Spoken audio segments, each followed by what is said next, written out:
Are you ready for another AI tutorial? Today, I will show you how to run AI models locally with LM Studio. This will allow you to install different models such as DeepSeek AI or any other models you find on Hugging Face.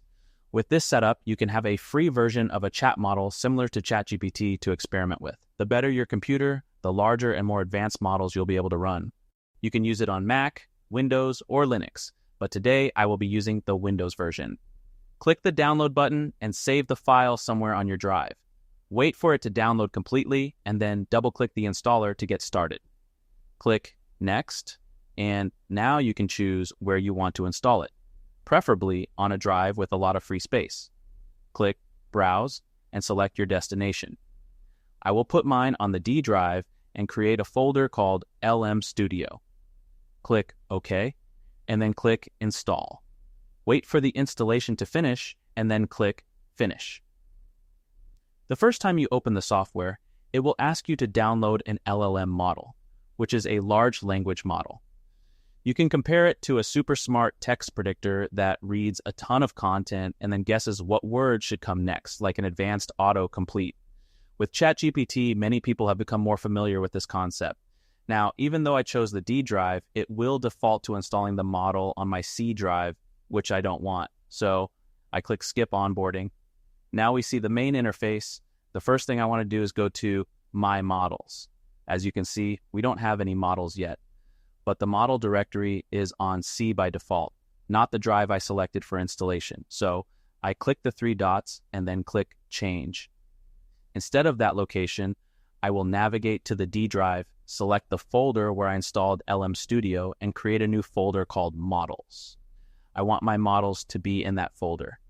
Now the path has changed at the top, and I can start downloading the models. If you click on the search icon, you can discover more models. This interface is split into multiple sections. You can search for a model at the top, view a list of models, and when a model is selected, you can see more information about it. The purple ones are models recommended by the LM Studio staff. So even if you're not familiar with models, you can find a few good options here. For example, if I search for DeepSeek, you can see that 4 models are recommended by the staff in purple, and there are a few more models from Hugging Face.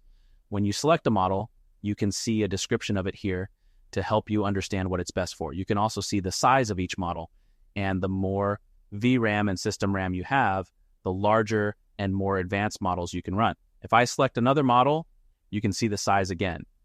Usually, I don't download models larger than my video card's RAM.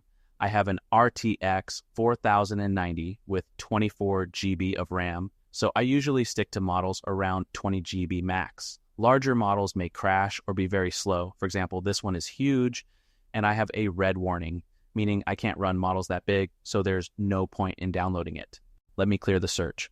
Remember when we started, it recommended a model to download? For me, it recommended this one. However, new models are released every week, so by the time you're watching this, there may be better models available. I will click Download to get this model, and you can see how much time it takes depending on your internet speed. For me, it will take about 7-8 minutes. You can close this window, and you'll see that the download continues in the background. While it's downloading, let's explore what else we have here. Besides searching for models, you also have information about extension packs.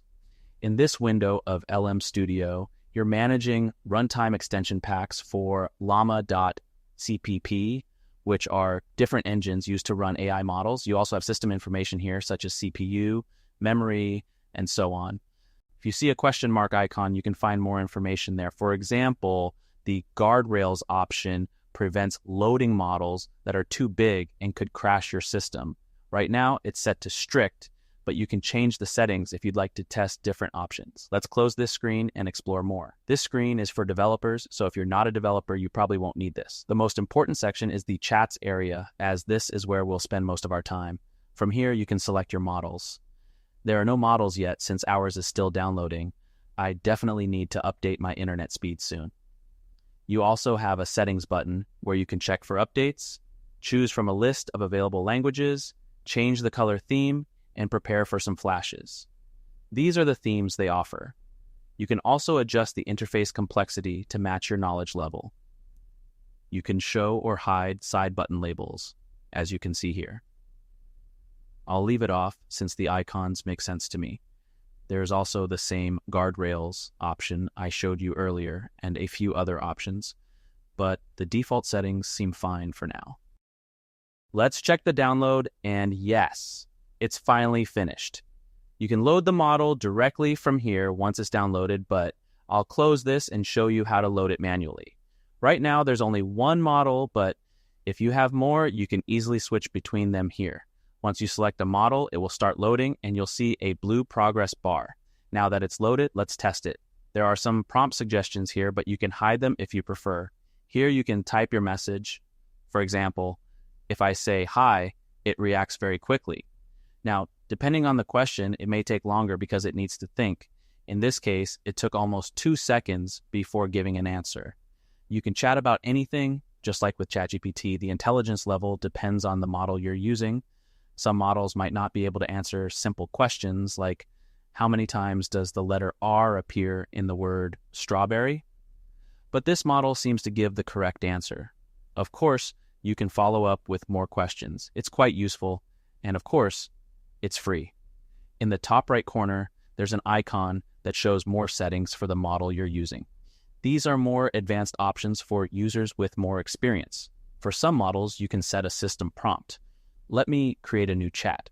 Now, in the system prompt, I can give the instruction for it to act and talk like a pirate. You can even save these presets if you use them often. Now, when I chat with this model, it will act like a pirate. This feature can be used for fun or education, like having the model act as a teacher and teach you history or something similar. We already know that the plus sign adds a new chat, but if you click on this icon, it will add a folder.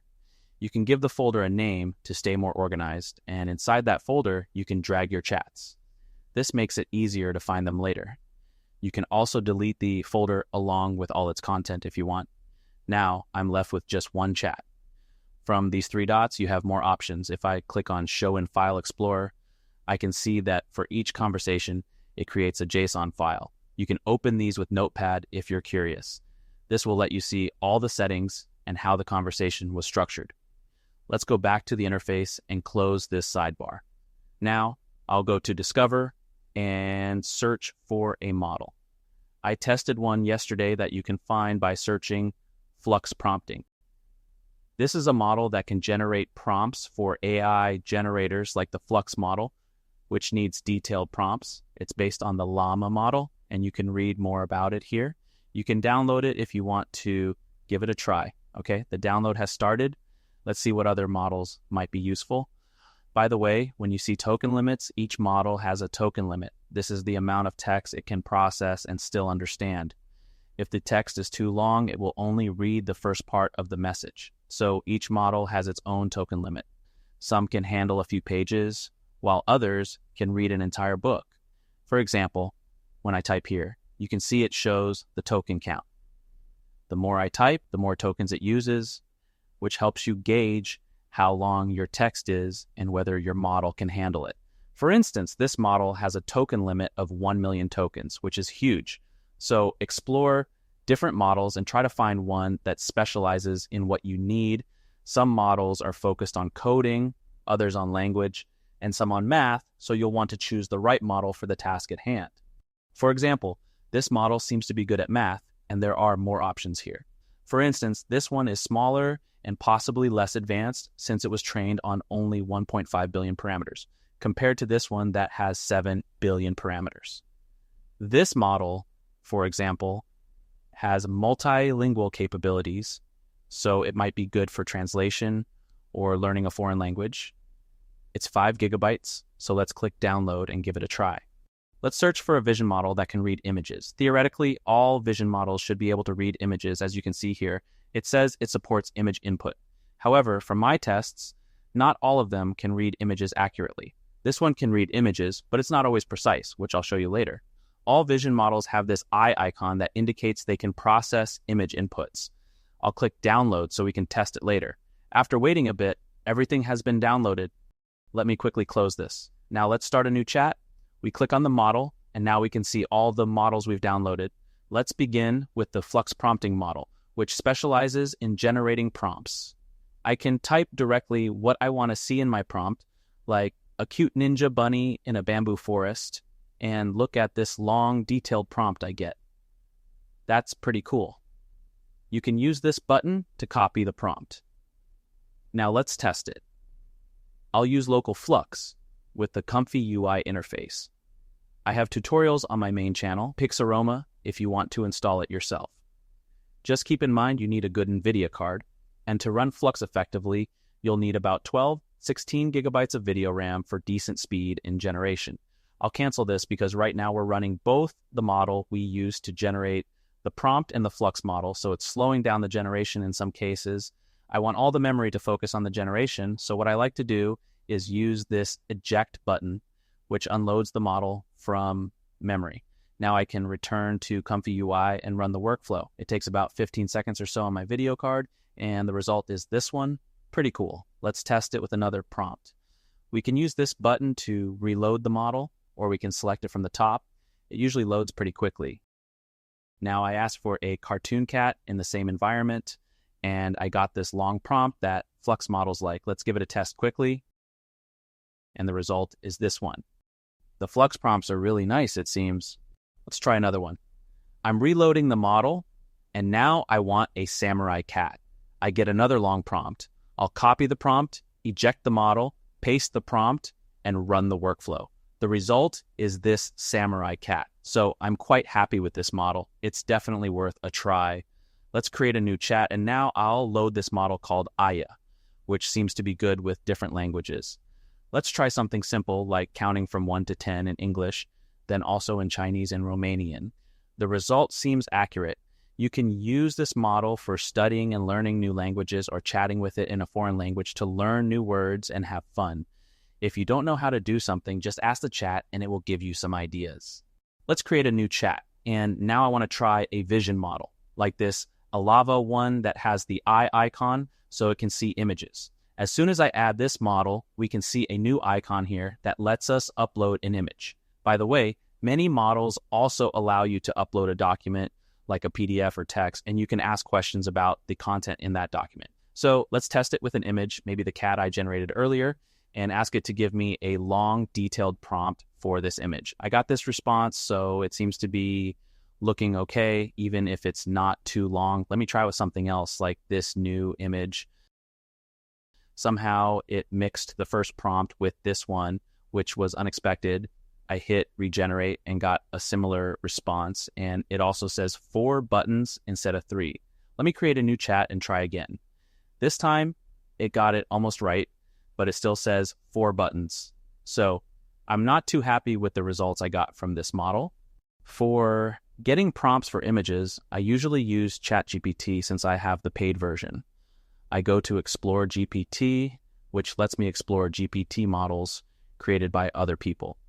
I've been using one called Super Describe for a while now. It should be the first one in the search. It doesn't have 5 stars, but that's probably because people also generate images with DALL-E, which might affect the ratings. Anyway, here's how I use it. First, I upload the image to test with those buttons where other models have failed. I ask it to give me only the prompt because if I don't specify that, it will generate an image instead. And look at that. It's accurate. It got 3 buttons and the text on them. Let's try with the cat image in the bamboo forest and look at this detailed long prompt. For me, it does a good job compared to other models I've tested. You can also use the regular ChatGPT, like the GPT-4 mini version. I just upload the image and ask for a long, detailed prompt, and I get something like this. This is usually what I use when I generate images with the Flux model. Since I'll probably not use this Lava model, let me show you how to delete a model. Go to My Models, look for the model you want to delete, click on the 3 dots, and select Delete. It will ask you if you're sure you want to delete it, and then you select Delete, and now it's gone. You have more options here as well. For example, you can open the model in File Explorer, which lets you find the model and all the other models you've downloaded. From there, you can delete them if you no longer need them. And that's all for today. Test a model to see if it works for you, and if you don't like it, you can delete it. Many of these models can be really helpful in different projects. Thank you for watching. Leave a like and a comment if you found something useful. Have a great day, and I will see you on Discord.